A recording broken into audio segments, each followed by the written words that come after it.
The first time the fake cop came onto my ranch, he had his hand resting on a black pistol and told me I had 10 minutes to leave my own property. He was standing beside a white SUV with red and blue lights flashing behind the windshield. I looked past him at the wooden fence, the red barn, and the cattle grazing beyond the pasture. Then I looked back at the badge clipped to his chest. Something about it was wrong. Not obviously wrong, just wrong enough. "My name is Daniel Mercer," I said. "This is private property." The man smiled. "You've been warned." That was the moment I realized the problem wasn't my HOA. The problem was that somebody wanted my ranch badly enough to pretend to be the police. And what happened over the next 3 weeks would eventually involve county officials, a survey crew, 3 lawyers, my neighbors, the sheriff's office, a courtroom, and a secret document that made one of the wealthiest people in our county turn pale. But at the time, all I knew was that a stranger in a fake police uniform was standing 30 feet from my front porch. And he wasn't alone. My ranch sat on the 112 acres outside a small Texas hill country town where everybody knew everybody. The property had been in my family for almost 40 years. My father bought it when land was cheap, fixed the old farmhouse himself, and spent 20 years turning the scrub-covered acreage into a working cattle ranch. After he died, the ranch became mine. I had no mortgage, no business partner, no investor, and, most importantly, no intention of selling. The house was a single-story limestone farmhouse with a deep front porch. Behind it stood an old red barn with a rust-colored metal roof. A wooden fence followed the property line, separating the pasture from the gravel road. There were 43 head of cattle spread across the lower field, 2 horses near the barn, and an old blue Ford F-250 that my father had taught me to drive when I was 16. The ranch wasn't just worth money to me. It was the last physical piece of my family that couldn't be taken away. That was why I laughed the first time the OA president offered me $4 million for it. Her name was Victoria Caldwell. She was 48, perfectly composed, always dressed in expensive cream-colored jackets, black trousers, and polished riding boots. She lived inside the gated community that had been built around 3 sides of my ranch. The developers had named it Silver Oaks Estates. It had stone entrance columns, decorative fountains, manicured lawns, and houses that looked like they had been copied from a luxury magazine. My ranch was the one piece they couldn't control, and Victoria hated that. She had approached me at a county planning meeting 6 months earlier. "Daniel," she said, sliding a folder across the table, "would like to make you an offer." I opened it. $4 million. I actually laughed. Victoria didn't. "You understand this is an extremely generous offer." "I understand it's $4 million. Then you understand why you should consider it." I closed the folder. "No." Her smile disappeared. "You haven't even thought about it." "I don't need to." She leaned forward. "You could retire. I like working. You could move somewhere quieter." I looked through the window toward the distant hills. Where would I find somewhere quieter than my own ranch? She didn't answer. Instead, she gathered the papers. "We'll speak again." I thought that was the end of it. I was wrong.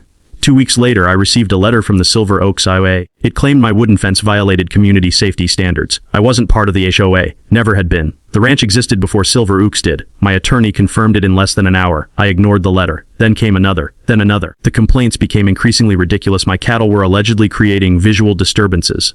My barn was supposedly lowering neighboring property values. My gravel road was incompatible with the aesthetic character of the community. Then Victoria sent me a final letter. It contained one sentence that I still remember word for word. "Your continued refusal to cooperate may result in consequences." I called her. She answered immediately. "Daniel, what consequences?" Silence. Then she said, "You really should have taken the $4 million. I hung up. 3 days later, the first survey crew appeared. 4 men in orange safety vests walked onto my property carrying measuring equipment. I drove my F-250 down the gravel road and stopped beside them. "Who are you?" The oldest man lowered his equipment. "County survey?" "County survey for what?" He hesitated. That was all I needed to see. "Jet off my property." They left. But they came back the next morning. This time they brought a county truck. I called the county clerk. Nobody had authorized a survey. That was my first real warning. Someone wasn't just trying to pressure me. Someone was building a paper trail. I hired attorney Rebecca Lawson. Rebecca was 52, sharp-eyed, gray-haired, and almost impossible to intimidate. She sat at my kitchen table, read every letter, examined the property records, and finally looked up. "Daniel, someone is trying to manufacture a dispute over your land. Can they take it?" "Not legally." That word stuck with me. Legally. Because there are people who understand that the law is a wall. And there are people who spend their entire lives looking for cracks in it. Victoria Caldwell was apparently one of the second kind. The next morning, I installed cameras around the ranch. Not hidden cameras, visible ones. I wanted everyone who approached my property to know they were being recorded. For 6 days, nothing happened. Then at 11:47 p.m. on a Thursday, my phone buzzed. Motion detected. I opened the camera feed. A white SUV was parked outside my front gate. Red and blue lights flashed across the darkness. I grabbed my boots and walked outside. The air was cold. The cattle were restless. The SUV door opened. A man stepped out wearing a dark police-style uniform. "Mercer." "Yes." "Step away from the gate." I stayed where I was. "Which department?" He showed me a badge. "County." "What division?" "Property enforcement." I had never heard of such a division. "What's the case number?" He stared at me. Then he said something that made my stomach tighten. You've been ordered to vacate. By whom? County authorities. Name one. He took a step toward me. Don't make this difficult. I looked at the camera above him, then back at his face. You're not a cop. His expression changed, only for half a second. But I saw it. He got back into the SUV. The lights shut off, and he drove away. I thought that would be the end of it. It wasn't. The next night they came back. Same SUV, same fake badge, same threat. The night after that another vehicle appeared, then another. Every day somebody showed up, sometimes during daylight, sometimes after midnight. They claimed to be police. They claimed to be county enforcement. One man said he was a federal land investigator. Another claimed there was an emergency condemnation order. Every single story was different. But there was one thing they all had in common. They wanted me scared. And for the first time since my father died, I was genuinely afraid. Not because I believed they had the legal authority to take my property. I was afraid because somebody was willing to impersonate police officers to make me believe they did. So I called the actual sheriff's office. A deputy came out. He watched the camera footage. Then he looked at me. Mr. Mercer, none of these people work for us. I already knew that. What do I do? Keep documenting everything. Don't confront them. Call us every time they return. I nodded. Then he added something I hadn't expected. There's something else. What? He looked toward the ranch entrance. We've had similar complaints from other property owners near Silver Oaks. That sentence changed everything. I wasn't the only one. The next morning, my neighbor Frank Holloway came knocking on my door. Frank was 71 and had lived on his 60-acre property for decades. He was carrying a manila envelope. You getting visits too? I opened the envelope. Inside were photographs, white SUVs, fake badges, men's things standing beside fences. Frank shook his head. They offered me $1.8 million last year for your land. He nodded. I said no. What happened? They started calling me every week. He looked me straight in the eyes. Then one night somebody cut my fence.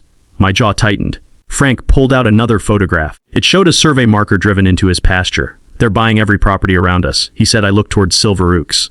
The development's new construction cranes were visible beyond the trees. Why? Frank's expression hardened. Because your ranch is the last piece. That afternoon, Rebecca came back to the ranch. She brought a large property map. She spread it across my kitchen table.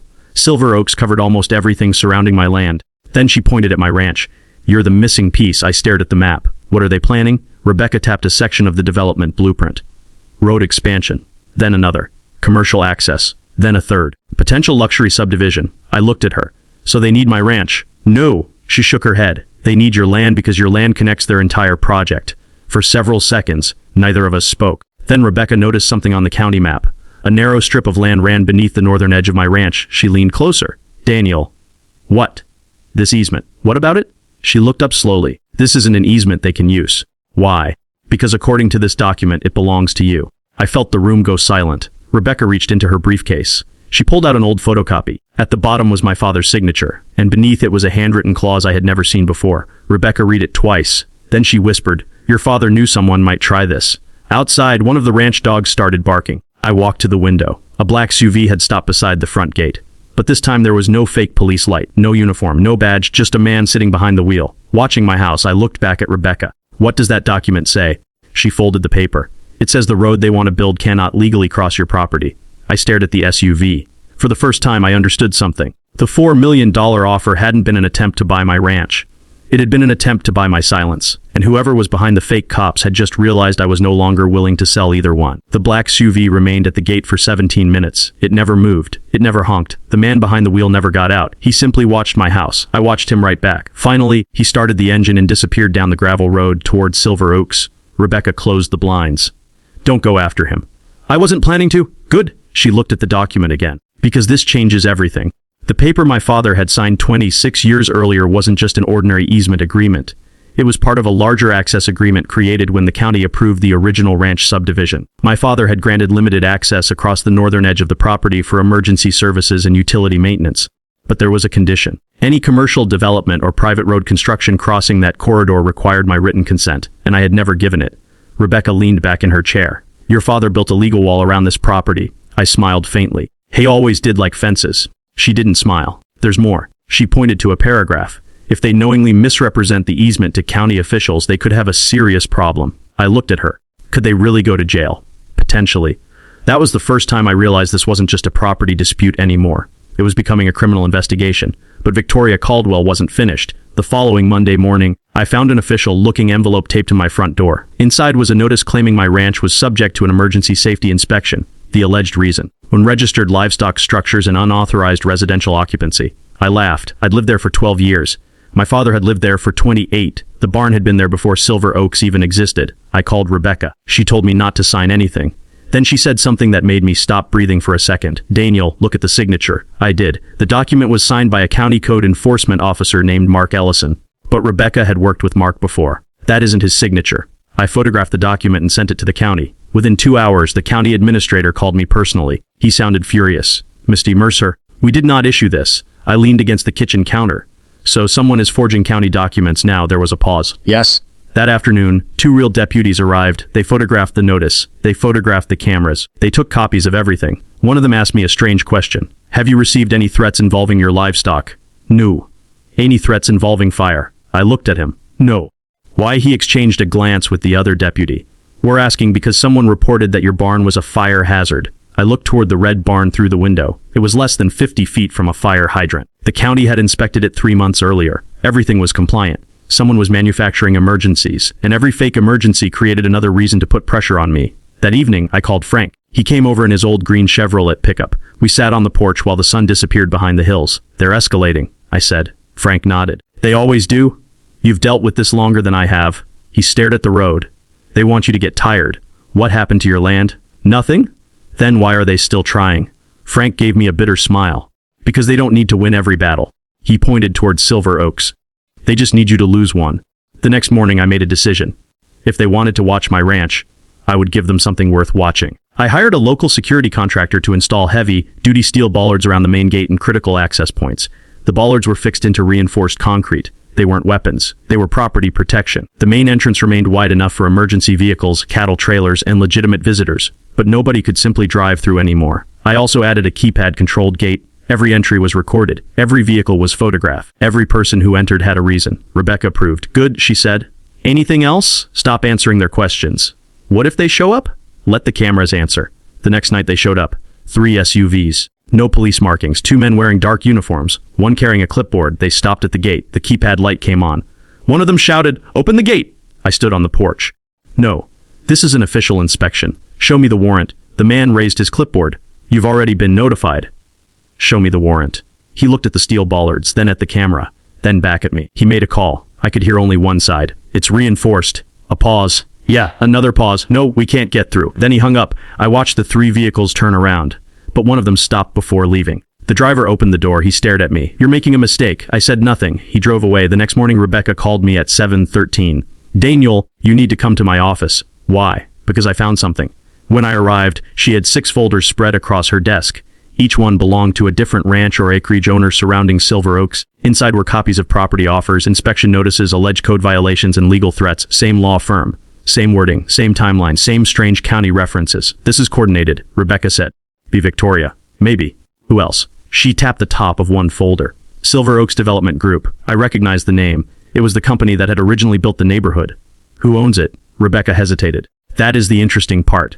She slid a corporate filing toward me. The ownership structure was complicated. 3 holding companies, 2 investment entities, and 1 private development corporation. At the bottom was a name, Richard Caldwell. Victoria's husband. I stared at it. So the HO president's husband owns the development company. Rebecca nodded. That's not necessarily illegal, but it is a conflict.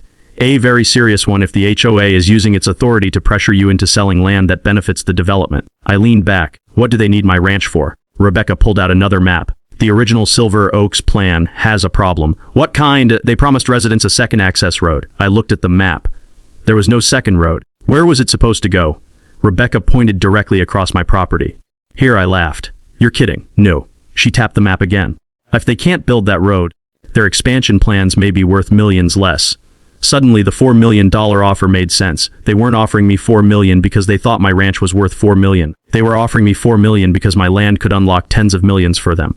That night I received another envelope. This one was delivered by a real courier. Inside was a revised offer, $5.2 million. I showed it to Rebecca. She stared at the number. They're desperate. I smiled. No. She looked at me. They're scared. The next morning, I rejected it. I wrote only one sentence. I am not selling. Then I signed my name. 3 hours later, the fake cops returned. This time they came in daylight. 2 SUVs, 4 men, and a woman in a blazer who claimed to be a county investigator. She stood outside the steel gate. Mr. Mercer, this is your final notice. I stepped onto the porch. Final notice for what? Failure to comply. And with what? She held up a document. County ordered. Which county department? She paused. Property compliance. That department doesn't exist. Her face tightened. You've been advised, I smiled. And you've been recorded. She looked directly at the camera. Then she noticed something else, a second camera. Then a third. Then the small security light above the gate. Her confidence disappeared. She turned toward the men. Let's go. They started walking back to the SUVs, but one driver apparently hadn't heard her. He accelerated. Straight toward the gate, the steel bollards stopped him. The impact sounded like a gunshot. The SUV's front end crumpled. The gate shook. Dust rolled across the gravel. I froze. Frank, who'd been repairing a fence nearby, ran toward me. The driver climbed out. He was furious. You did that on purpose? I stared at him. You drove into my gate. He looked at the bollards, then at the camera, then at the other fake officers. For a moment, nobody moved. Then Frank said quietly, Daniel. What? Look at the license plate. I zoomed in on the security footage. The plate wasn't registered to a private individual. It belonged to a company. And when Rebecca traced that company, we discovered something that turned the entire case upside down. The company wasn't owned by Victoria Caldwell. It wasn't owned by Richard Caldwell. It was owned by a man named Thomas Avery. Avery was a former county employee, and according to county records, he had retired 2 years earlier. But he wasn't really retired. He was working as a consultant for Silver Oaks Development Group. Suddenly, the fake police visits made sense. Someone with inside knowledge of county procedures had been creating believable documents and sending people to intimidate property owners. But there was one question we still couldn't answer. Who was giving Thomas Avery the information? The answer arrived 3 days later. I was standing in the county courthouse hallway when Sheriff Mason Reed walked toward me carrying a folder. Mason was 56, broad-shouldered, gray-haired, and known for being careful with his words. He looked at Rebecca. I need to speak with you privately. We followed him into a small conference room. He closed the door. Then he placed a photograph on the table. It showed Victoria Caldwell, standing beside Thomas Avery, inside the county records office. At midnight, Rebecca stared at it. When was this taken? Why didn't you arrest them? The sheriff shook his head. Because a photograph isn't enough. He opened the folder. Inside were copies of access logs, county database records, vehicle registrations, phone records, and one page that made my stomach drop. My property file had been accessed 17 times in 6 weeks. Every access occurred after business hours, and the person who logged into the system was a county employee. Rebecca whispered the name, Mark Ellison, the same man whose signature had been forged. I looked at Sheriff Reed. So Ellison is involved. Maybe. Reed leaned forward. We found something else. He slid a final photograph across the table. It showed a county employee entering the back door of the Silver Oaks HOA office. The photograph had been taken at 1:18 a.m. I recognized him immediately. It wasn't Mark Ellison, it was the county's deputy planning director, and in his hand was a folder labeled Mercer a Shukui Satioan. I felt the room get colder. Rebecca picked up the folder. Who else knows about this? The sheriff looked at us. 3 people. Woo. You, me, and whoever leaked this information. Before we could say another word, his phone rang. He answered. His face changed. Slow down. He listened, then stood. What? Another pause. Are you sure? He looked at me. They're at your ranch. I stood. Who? The sheriff didn't answer immediately. Then he said, county officials. My heart sank. Why? He grabbed his keys. Because someone just filed an emergency condemnation request against your property. We rushed out of the courthouse, and when I reached the ranch 25 minutes later, I saw something I never thought I'd see: a county truck, a tow truck, 2 police cruisers, 3 black SUVs, and a line of men standing outside my steel gate. At the center of them stood Victoria Caldwell. She was holding a folder. She looked directly at me and smiled. But she didn't know what was inside my truck, because sitting beneath the driver's seat was a copy of the original land agreement my father had signed, and on the final page was a clause that could destroy the entire Silver Oaks expansion.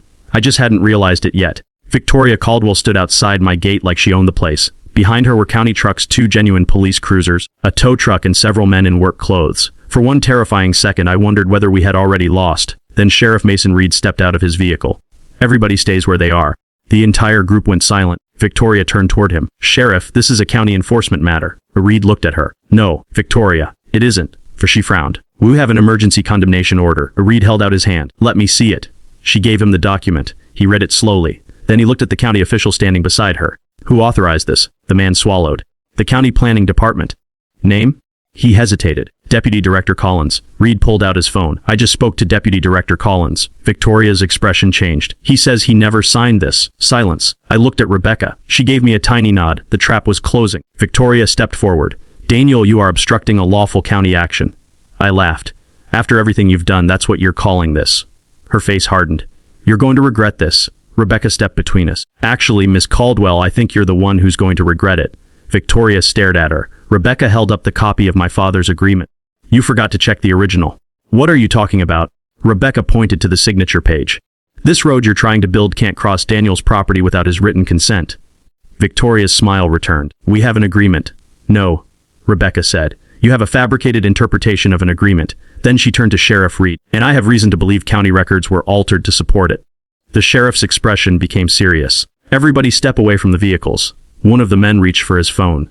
Reed immediately said, "Don't." The man froze. Within minutes, additional deputies arrived. The county officials were separated. The fake officers were identified. And the woman who had been pretending to be a county investigator was arrested for impersonation and other alleged offenses related to the investigation. But Victoria wasn't arrested. Not yet. She stood beside her SUV, furious but composed. "You can't prove I knew about any of this." Rebecca smiled. "We don't have to prove everything today."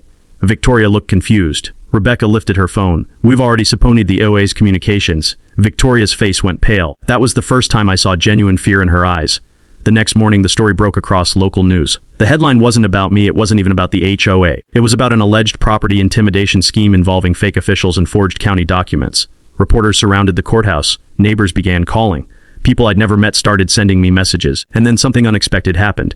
Other landowners came forward, one after another. They had received similar offers, similar threats, similar fake inspections, similar late-night visits. The pattern was undeniable. But the biggest revelation came from a retired county employee named Harold Benson. He contacted Rebecca. He had worked in county planning for 34 years, and he had kept copies of old development maps. When Rebecca showed me what he brought, I couldn't believe my eyes. The original Silver Oaks master plan was completely different from the one Victoria had been using. The second access road wasn't supposed to cross my ranch. It was supposed to cross land that Richard Caldwell had once owned. But Richard had sold that parcel years earlier. Why? Because the property had been discovered to contain a protected drainage corridor. Building the road there would have required expensive environmental mitigation. Crossing my ranch was cheaper, much cheaper. And that's when I finally understood the real reason they wanted my land. It wasn't just about a road. It was about avoiding millions of dollars in development costs. My refusal had become an obstacle worth tens of millions. The $4 million offer had been a bargain. A bargain they had assumed I was too stubborn to understand. They were right about the stubborn part. They were wrong about everything else.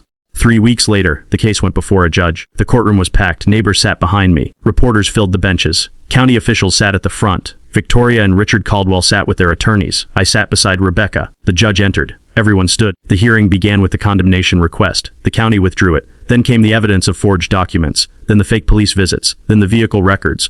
Then the county access logs. Then the financial connection between the development company and the consulting firm. Each piece made the room quieter. But Rebecca had saved the strongest evidence for last. She called Harold Benson to the stand. He testified that the original Silver Oaks master plan never required access across my ranch. The proposed road had been moved later. The reason was simple. Money. The judge asked him why. Harold looked directly at Richard Caldwell. Because the original route was expensive. The courtroom went silent. Rebecca approached the evidence table. "Mr. Benson, did the developer know that the alternate route would require the acquisition of Mystery Mercer's ranch?" Less. "When did they know?" "Years ago." "And what happened after Mr. Mercer refused to sell?" Harold looked down. The development plan changed. Rebecca held up another document. "This one." Harold nodded. "That's the internal acquisition strategy." I felt my heart pound. Rebecca placed it on the evidence table. At the top were 3 words, Mercer ranch. Underneath was a projected acquisition budget, $4 million. Then another number, $28 million. That was the estimated increase in development value if they obtained my land. The courtroom erupted in whispers. Victoria's attorney objected. The judge overruled him. Rebecca continued. "Mr. Benson, does this document show that the developer expected Mr. Mercer to sell?" "Yes." "And if he didn't?" Harold hesitated. "They planned to pressure him." "What kind of pressure?" Harold looked toward the judge. "Regulatory pressure." I stared at Victoria. She wouldn't look at me. Then Rebecca asked one final question. "Did the plan ever mention impersonating police officers?" Harold shook his head. "No." That was important, because it separated the development scheme from the people who had escalated it into criminal behavior. Victoria's lawyer immediately argued that she couldn't be connected to the fake officers. Rebecca didn't disagree. Instead, she reached for a different folder. "This isn't about whether Ms. Caldwell personally wore a badge." The judge looked at her. "Then what is it about?" "It's about whether the HOA knowingly participated in a coordinated campaign to force a property owner into surrendering his rights." The judge allowed the evidence. HOA emails were entered. Board meeting minutes were entered. One email contained a sentence that made Victoria close her eyes. "Mercer must understand that resistance has consequences." Another said, "Keep county pressure active until he accepts the revised offer." The courtroom went completely silent. Victoria finally spoke. "I never authorized anything illegal." The judge looked at her. "That may be for another proceeding." Her attorney leaned toward her. She stopped talking. The case lasted 2 days. At the end, the judge denied the condemnation request. The HOA's claims against my property were dismissed. The county opened a formal investigation. Several individuals were charged in connection with the fake police operation and alleged document fraud. The HOA board was forced to disclose its communications and financial relationships. And Silver Oaks lost the ability to use my ranch for its proposed expansion. But I wasn't satisfied yet, not because I wanted revenge, because I wanted my neighbors to be protected. Frank had been pressured. Others had been pressured. So Rebecca helped us organize. We formed a property rights association for the surrounding landowners. We hired an independent surveyor. Every boundary was verified. Every easement was documented. Every questionable county filing was reviewed. And something beautiful happened. The neighbors who had spent years keeping to themselves began looking out for one another. People started sharing information. They stopped being easy targets. A month later, the HOA held a special election. Victoria resigned before the vote. Richard sold his interest in the development company. Silver Oaks abandoned the road project. The new HOA board sent me a letter. It was the strangest letter I'd ever received. They apologized, not because they suddenly loved me, because they finally understood that my ranch wasn't an inconvenience. It was private property, and I had every right to protect it. I kept the letter, not because I forgave everything, but because it reminded me how quickly power changes hands when people stop being afraid. 6 months passed. The ranch became quiet again. The cattle returned to their normal routines. The horses stood beside the barn every morning. The gravel road was empty. No fake police SUVs, no survey crews. No threatening letters. No strangers at the gate. One Saturday morning, Frank came over with 2 coffees. He looked at the steel bollards. "Still glad you put those up," I smiled. "Every day." He laughed. "You know what I think?" "What?" "They didn't trap those people." I looked at him. "The Bollards." He nodded. "They trapped themselves." I laughed. He was right. The Bollards had never been about trapping anyone. They were about making sure nobody could force their way onto my property. The people who drove into them had made their own choice. The people who forged documents had made their own choice. The people who threatened neighbors had made their own choice. And eventually, every choice had a consequence. 1 year after the first fake cop appeared, I stood on the porch at sunset. The hills were glowing orange. The cattle moved slowly across the pasture. The red barn looked almost black against the evening sky. I could hear my father's old wind chime near the porch. I hadn't noticed it in years. I stood there for a long time. Then I walked to the gate. The steel bollards were still there, scratched from the impact. One had a small dent near the top. I ran my hand across it. That dent became my favorite mark on the entire ranch, because it reminded me of something my father used to say whenever I complained that a problem was too big. Don't move just because someone pushes. I finally understood what he meant. Sometimes standing your ground isn't about being stubborn. Sometimes it's about knowing what is yours, and refusing to let someone convince you that defending it makes you the villain. I looked across the ranch one last time. The land was still mine. The house was still standing. The red barn was still there. The cattle were still grazing. And the road they had tried so desperately to build across my property would never exist.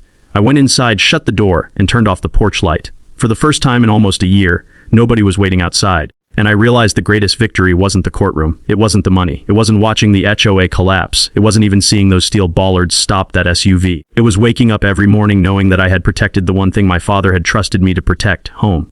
Because they thought they were buying 112 acres of Texas dirt.